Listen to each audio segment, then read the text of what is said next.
Mesdames et messieurs, bonsoir. Merci d'avoir choisi RTI 1 à la une de ce 20h.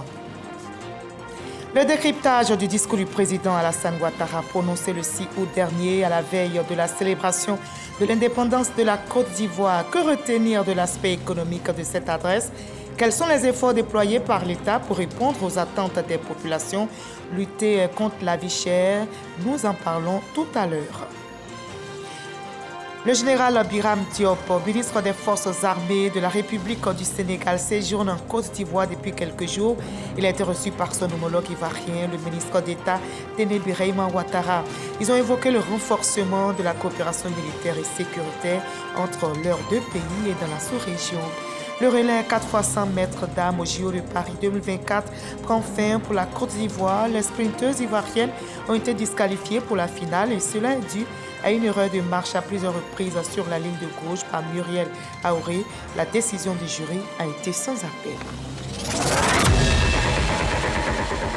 Soyez les bienvenus sur RTI 1. La rédaction de RTI 1 revient ce soir sur l'adresse à la nation du président de la République, Alassane Ouattara, prononcée le 6 août dernier. Que retenir du volet économique de ce discours? Quels sont les efforts déployés par l'État de Côte d'Ivoire pour répondre aux attentes des populations? Le chef de l'État, dans son allocution, s'est engagé, entre autres, à mettre en place un plan actualisé pour plus d'efficacité dans la lutte contre la vie chère. Que retenir donc? Élément de réponse avec Dangui. L'économie ivoirienne se porte bien et promet de mieux se porter. De l'ordre de 6,9% en 2022 et de 6,4% en 2023, la croissance économique de la Côte d'Ivoire reste solide, selon la Banque mondiale qui projette une croissance du produit intérieur brut PIB réel d'environ 6,5% en 2024 et 2026. Au-delà de ce tableau du reste reluisant, l'objectif ultime de l'action gouvernementale reste et demeure l'amélioration du quotidien et des conditions de vie des populations. Sans revenir sur tous les progrès enregistrés sur le plan économique et social, je voudrais surtout rappeler que notre ambition demeure l'amélioration du quotidien et des conditions de vie de tous nos concitoyens. Les performances économiques que nous enregistrons doivent profiter à tous. Tel est le but de notre programme intitulé « La Côte d'Ivoire solidaire ». Ce choix justifie les investissements importants réalisés année après année dans les secteurs sociaux. Mes chers compatriotes, nous sommes sur la bonne voie. Dans cette dynamique, l'État a déployé d'importants investissements et efforts dans le cadre des plans nationaux de développement, notamment le PND 2021-2025. Des efforts au nombre desquels on pourrait noter pêle-mêle l'augmentation du SMIC, le faisant passer de 60 000 francs CFA à 75 000 francs CFA. La revalorisation des salaires des fonctionnaires et agents de l'État, les subventions des prix de nombreux produits de première nécessité tels que l'électricité et le carburant. Mais les attentes des populations restent importantes, admet le président de la République. Nous continuerons nos efforts pour accroître l'offre de la production, notamment des produits vivriers, améliorer la chaîne logistique et la mise sur le marché de produits transformés localement. Je demande donc au Premier ministre, chef du gouvernement, de poursuivre les efforts et d'accélérer la mise en œuvre des projets dans le cadre d'un plan réactualisé pour plus d'efficacité dans la lutte contre la vie chère, à laquelle le monde entier, et en particulier les pays africains, font face avec acuité. L'enjeu étant de faire en sorte que les populations, surtout les moins favorisées, soient mieux protégées et mieux accompagnées dans le cadre du programme dénommé la Côte d'Ivoire solidaire. Un sommet mondial contre la pauvreté se prépare à Abidjan. Le Premier ministre Robert Begré-Mambé a échangé aujourd'hui même avec les initiateurs. Ce sommet économique prévu en octobre prochain est co-organisé avec le gouvernement ivoirien. La délégation de Global Citizen et ses partenaires s'attellent aux préparatifs avec l'État de Côte d'Ivoire. Alexis Ouedraogo. Une rencontre pour jeter les bases de l'organisation pratique et toute la logistique nécessaire pour un sommet économique en vue d'éradiquer la pauvreté en Afrique. Voilà l'essence de ce rendez-vous entre le Premier ministre ivoirien Begré-Mambé et la délégation de Global Citizen, Bridgewater Associated et Harry General Partners. Cet événement va être organisé en partenariat avec le gouvernement de Côte d'Ivoire. Il va rassembler des chefs d'État, des ministres, des leaders du secteur privé et des banques de développement multilatéral. Il veut mettre fin à l'extrême pauvreté sur le continent africain en soutenant les financements des fonds du IDEA et de la Banque mondiale. Et son initiative vise à fournir de l'énergie à 250 millions d'habitants d'ici 2030. Ce sommet prévu en Côte d'Ivoire se tiendra les 9 et 10 octobre 2024. Fondé en 2008 sous le nom de Global Poverty Project, Global Citizen est une organisation internationale engagée en faveur de l'élimination de la pauvreté. L'organisation de ce sommet, le tout premier en Côte d'Ivoire, permettra de sceller de nouveaux partenariats. Alors, après l'effort, la récompense, la grande chancellerie de Côte d'Ivoire distingue 35 personnalités. Elles appartiennent à toutes les catégories sociales. Il s'agit entre autres des directeurs de cabinet, responsables du ministère de l'équipement et de l'entretien routier, directeurs généraux, journalistes, artistes, entrepreneurs. Ces Ivoiriens ont été respectivement décorés commandeurs dans l'ordre national, officiers et chevaliers dans l'ordre du mérite ivoirien. Voilà, la Côte d'Ivoire au travail reste une destination privilégiée. L'axe Dakar-Yamoussoukro s'affermit. Le général Biram Diop, ministre des Forces armées du Sénégal, séjourne à Abidjan et depuis quelques jours, il a été reçu, vous allez l'apercevoir, par son homologue ivoirien, le ministre d'État Téné Birahima Ouattara. Et ensemble, ils ont évoqué le renforcement de la coopération militaire et sécuritaire entre leurs deux pays et la situation dans la sous-région. Le reportage de Walter Amadou Ouattara et Sylvestre. La coopération ivoiro-sénégalaise se porte bien. En témoigne cet accueil que le ministre d'État, ministre de la Défense, Téné Birahima Ouattara, accorde au général Biram Diop. Au centre de cette rencontre, les questions relatives au renforcement de la coopération sécuritaire entre les deux pays et l'actualité au niveau de la CEDEAO, Communauté économique des États de l'Afrique de l'Ouest. En tant que leader de la CEDEAO, la Côte d'Ivoire et le Sénégal représentent 60% du pouvoir économique de l'UEMOA, Union économique et monétaire ouest-africaine. C'est pourquoi, selon le premier responsable de la défense sénégalaise, il est nécessaire que les deux pays renforcent davantage leurs efforts pour un aboutissement heureux dans cette crise. Nous avons parlé de la nécessité de poursuivre la décision que nous avons prise réciproquement de mettre à la disposition de l'autre partie toutes les bases terrestres, les bases navales et les bases aériennes en cas de besoin. Je pense que cela est un signe de confiance entre les deux pays. Après avoir traduit sa reconnaissance au général Biram Diop pour sa participation à la célébration des 64 années de l'indépendance de la Côte d'Ivoire, le ministre d'État, ministre de la Défense, a retracé les différents axes de collaboration déjà en cours, surtout au plan de la formation militaire. Les relations entre le Sénégal et la Côte d'Ivoire sont diverses sur tous les plans, que ce soit sur le plan économique, mais aussi sur le plan militaire. Au regard de la situation qui prévaut dans la sous-région, nous avons l'obligation de faire en sorte que les choses puissent aller de l'avant. L'officier général sénégalais a en outre sollicité l'expertise de la marine ivoirienne dans le but de renforcer les capacités des forces navales sénégalaises.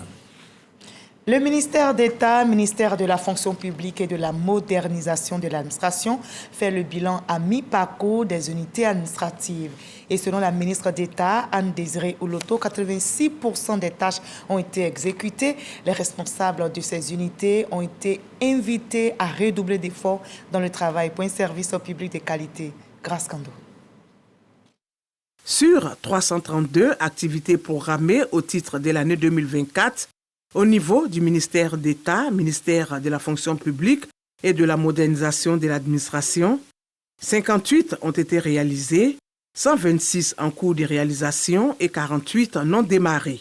Les 18 unités administratives du dit ministère n'ont pas rechigné à la tâche. Le contenu de cette mission, il y avait les PTA. Les PTA, ce sont les plans de travail annuels. Il y avait également les feuilles de route du gouvernement, des projets PIP. PIP, c'est le programme d'investissement public.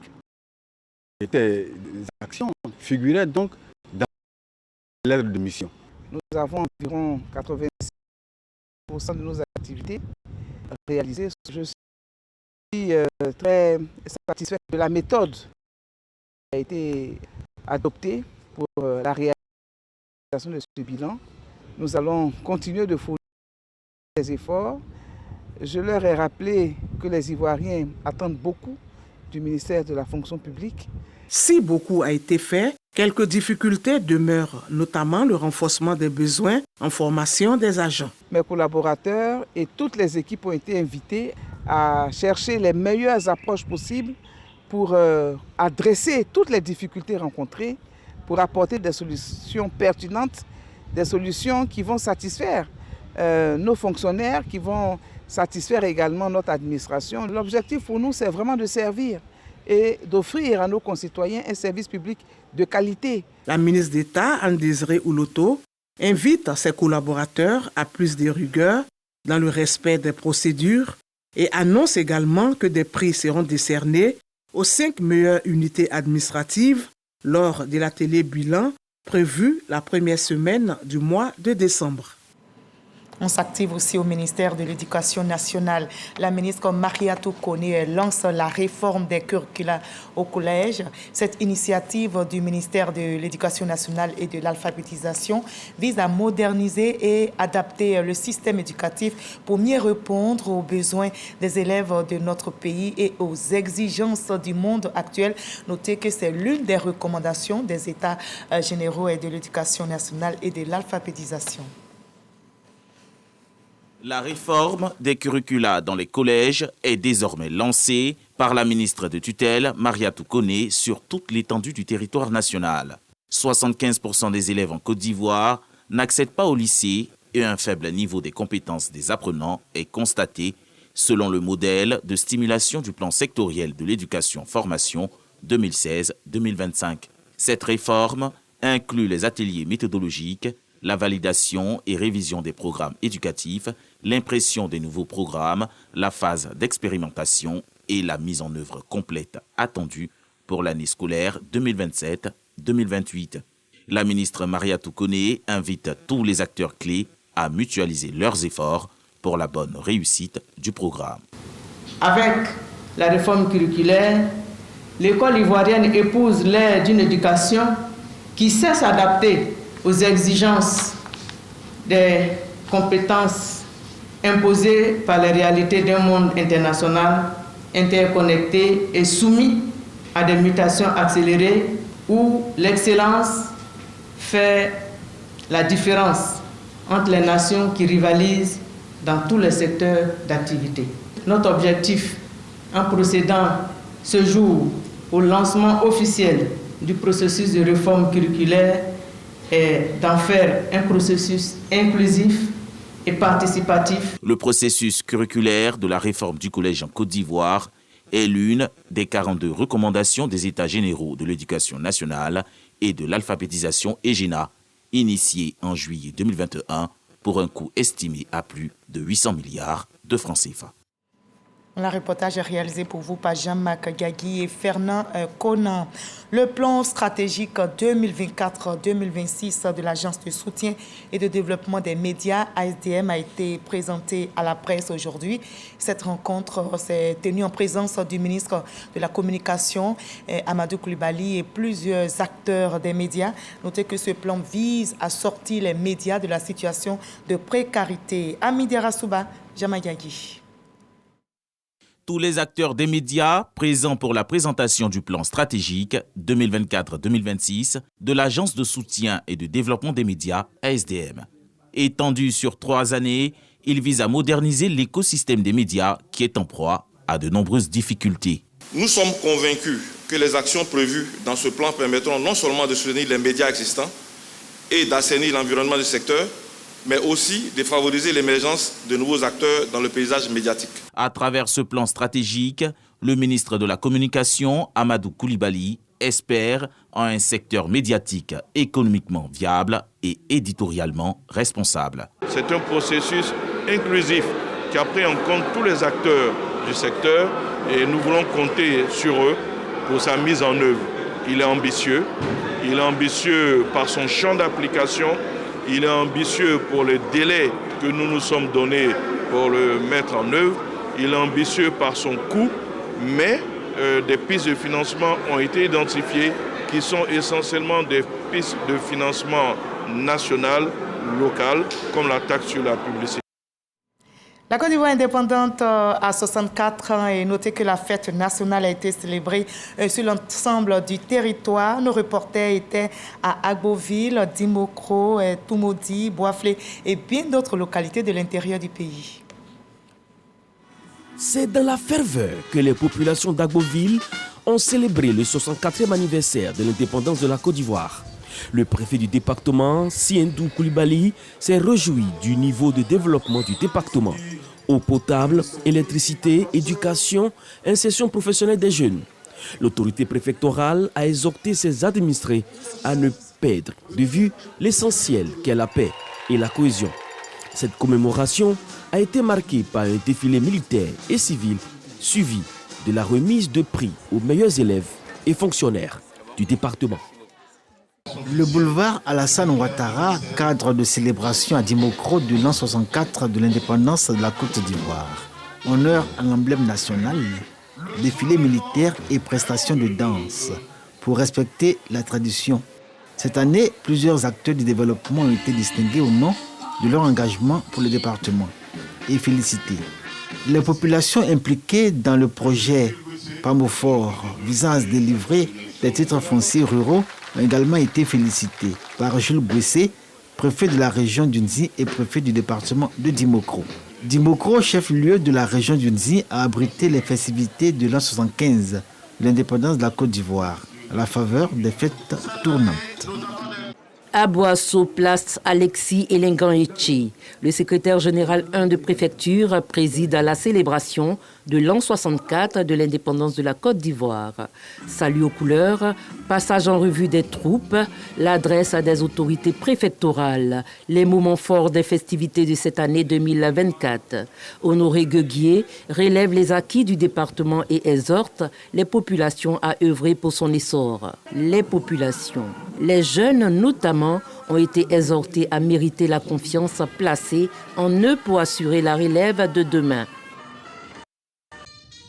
En 64 de l'indépendance de la Côte d'Ivoire à Tia-Salé, célébrée sous le signe de la cohésion sociale et de la paix.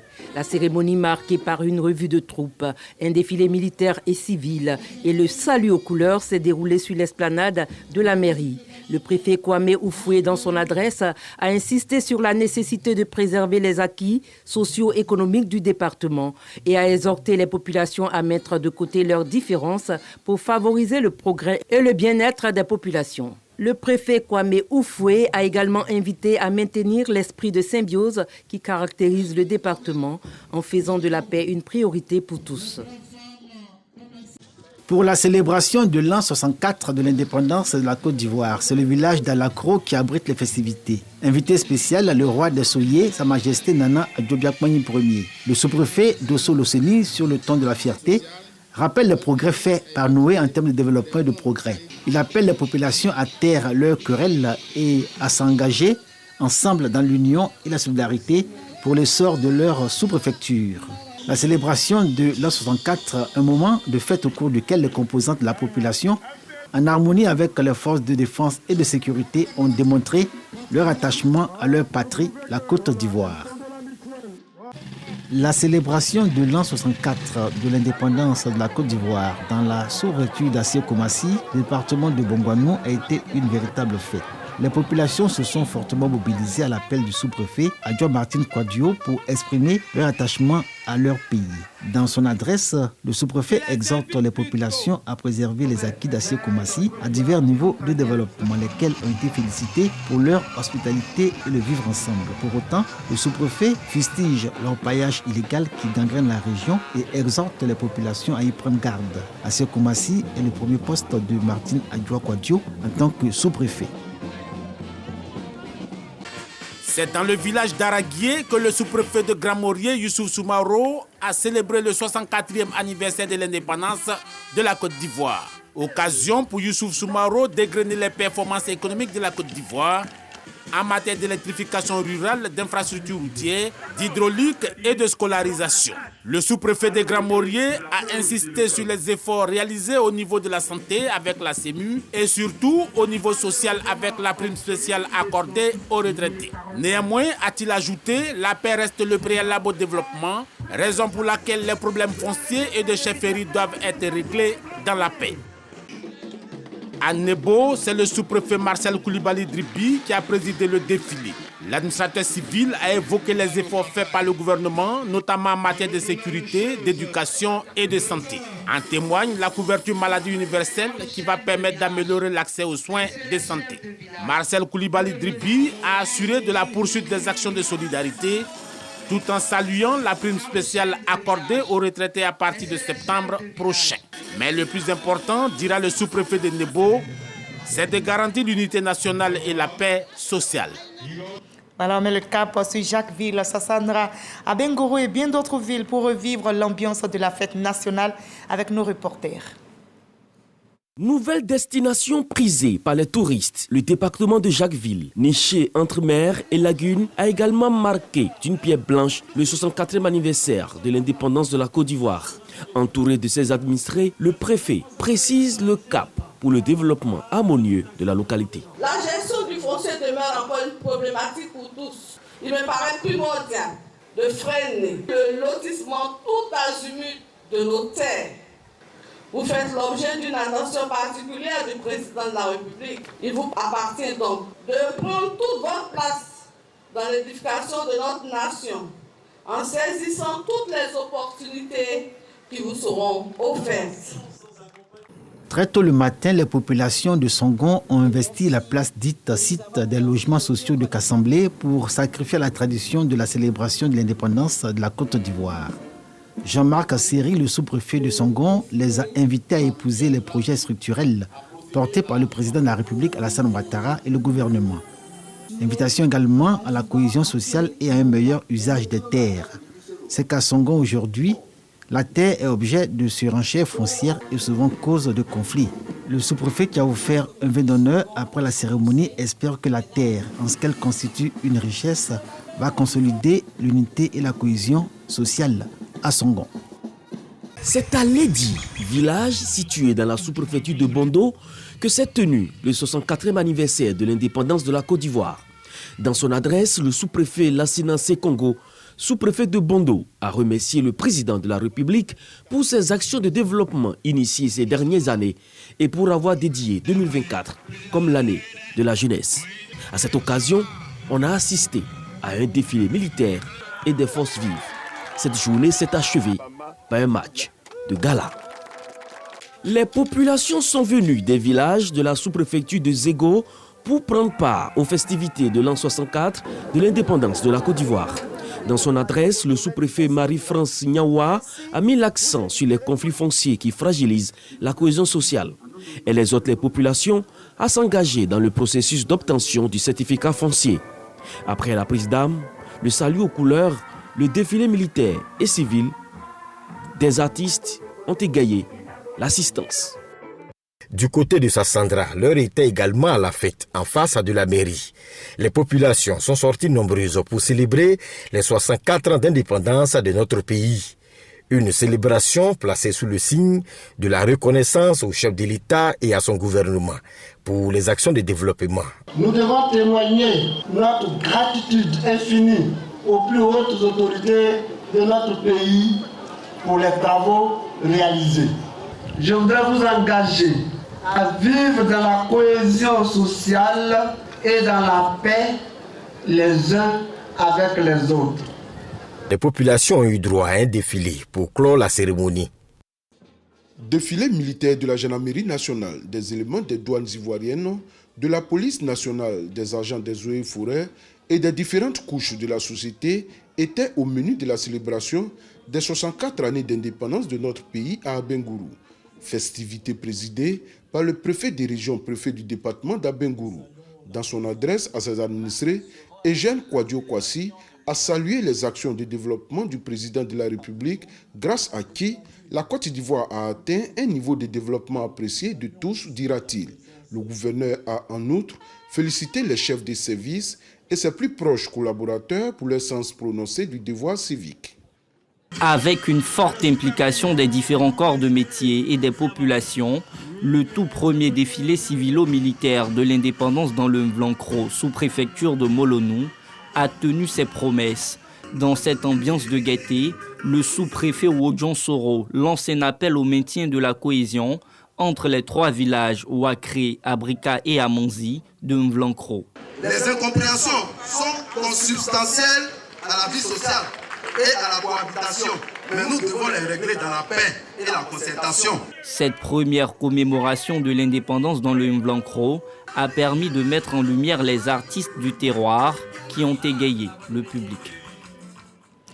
Voilà, les populations ivoiriennes étaient mobilisées pour la célébration de la fête nationale. On va revivre l'ambiance avec nos reporters à Bédiala, à Zaguiébé et dans d'autres cités. Élus, cadres et populations mobilisés autour des autorités administratives de Toumoudi à l'occasion du 64e anniversaire de l'indépendance de la Côte d'Ivoire. Au menu, défilé militaire et civil, mais aussi adresse du préfet de Toumoudi. Nguessan Germain Kouakou relaie le message à la nation du président de la République, à ses administrés. Il marque un point d'honneur sur les réalisations du chef de l'État, matérialisant sa vision d'une Côte d'Ivoire solidaire, sans oublier d'appeler au renforcement de la cohésion sociale pour des élections apaisées en 2025 à Toumoudi. En 64 de l'accession de la Côte d'Ivoire à la souveraineté nationale et internationale à Daoukro, chef-lieu de la région de l'Ifou.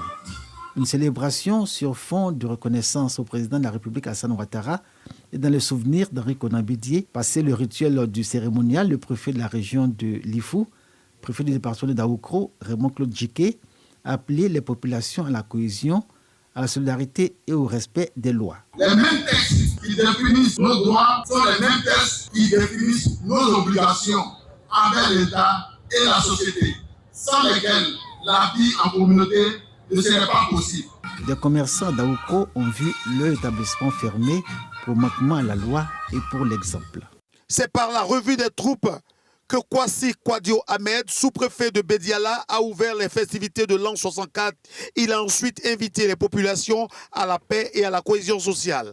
Le chef de l'État le rappelait hier, la cohésion sociale doit être le socle de tout développement. Message bien perçu par le représentant des populations, l'honorable Tiboué Michel, député de Bédiala. Place au défilé d'un détachement de la gendarmerie et des eaux et forêts, accompagné de toutes les forces vives. La sous-préfecture de Sirasso, localité située dans la région du Poro, département de Korogo, n'est pas restée en marge de la célébration des festivités marquant les 64 ans de l'indépendance de la Côte d'Ivoire. Bangali Touré, sous-préfet de Sirasso, profitant de l'occasion, a invité l'ensemble des couches sociales à privilégier le vivre ensemble et le dialogue. À l'issue de la célébration de cette fête de l'indépendance de la Côte d'Ivoire, salut aux couleurs, défilé des forces de défense et de sécurité, mais aussi de la société civile. Des temps forts qui ont également meublé cette commémoration de la Côte d'Ivoire indépendante. La célébration du 64e anniversaire de la fête de l'indépendance s'est déroulée dans le village d'Andoumbato, sous-préfecture d'Oglapo, département d'Alépé. Après le défilé des troupes civilo-militaires, le commandant Kwame Jean Norbert, sous-préfet de la localité, a présenté les acquis du gouvernement au plan économique, social, éducatif et politique. Une occasion pour le sous-préfet d'exhorter les administrés des 8 villages qui composent la circonscription à plus de paix et de cohésion sociale.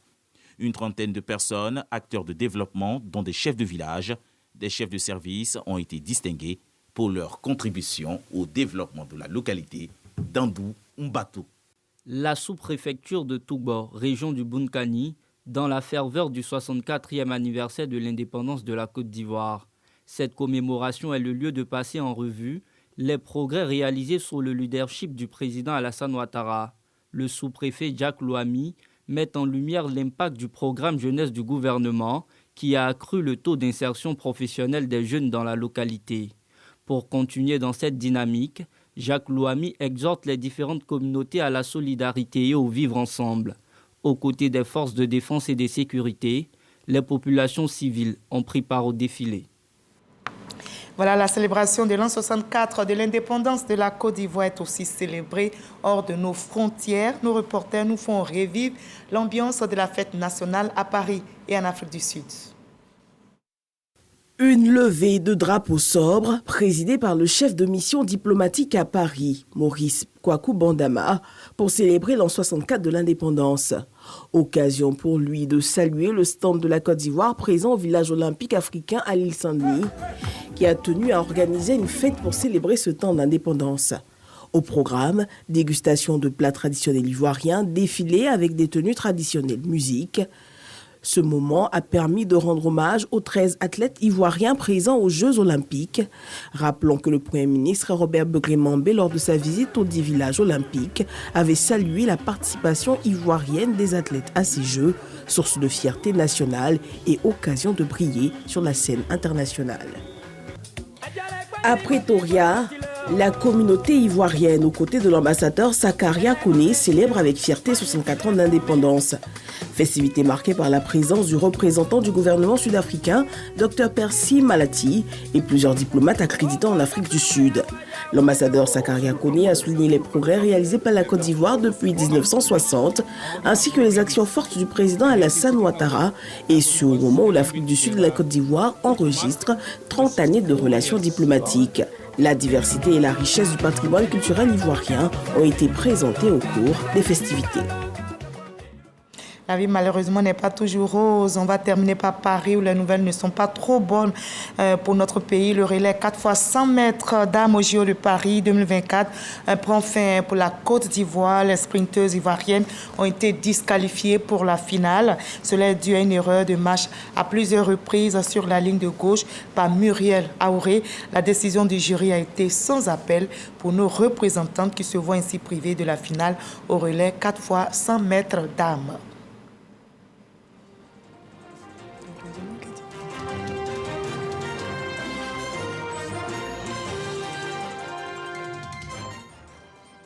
Jessica Agbaï lors du passage du témoin.